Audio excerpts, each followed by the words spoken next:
আসসালামু আলাইকুম। আজকে আমরা টমেটো কেচাপ বানাবো। টমেটো কেচাপ বানানোর জন্য আমি একদম লাল পাকা টমেটো নিয়েছি। টমেটোগুলো খুব ভালোভাবে ওয়াশ করে এগুলো থেকে পানি ঝরিয়ে নিয়েছি। এবার টমেটোগুলো কেটে নেব। টমেটোগুলো আমি কিউব করে কেটে নিয়েছি।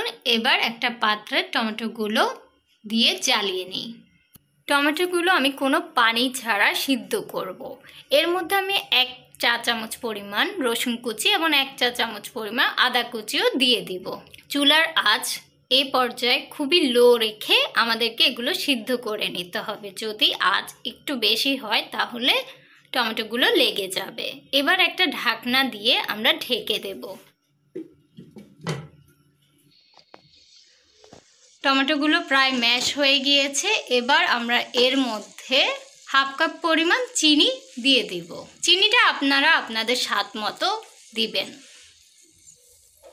এবার এর মধ্যে 1 চা চামচ পরিমাণ লাল গোলমরিচের গুঁড়া পাপরিকা দিয়ে দেব এবং 3 টেবিল চামচ পরিমাণ ভিনেগার এর মধ্যে অ্যাড করব।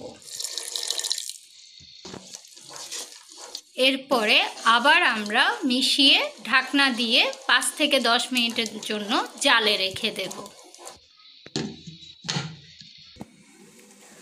এই পর্যায়ে আমরা চুলার আঁচ বন্ধ করে এটি ঠান্ডা করতে দিয়ে দেব। এগুলো ঠান্ডা হয়ে গিয়েছে। এবার একটা ব্লেন্ডারের সাহায্যে আমরা ব্লেন্ড করে নিচ্ছি। ব্লেন্ড করে নেওয়ার পরে আমরা এরকম একটা পিউরি পাবো। এবার এটা একটা ছাঁকনির সাহায্যে আমরা ছেঁকে নেব। এবার চলুন এটি আবার একবার জাল করে নিই, যেহেতু আমরা এটি অনেক দিন পর্যন্ত সংরক্ষণ করে খাবো। এই পিউরিটি আরও একবার জাল করে নেওয়ার ফলে আর কোনো ধরনের ব্যাকটেরিয়া আক্রমণ করতে পারবে না। তাহলে চলুন আরও একবার জাল করে নিই। এরকম ঘনত্ব আসবে টমেটো কেচাপে।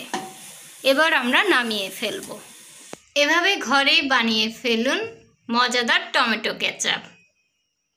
আজকের মতো এই পর্যন্ত। আল্লাহ হাফেজ।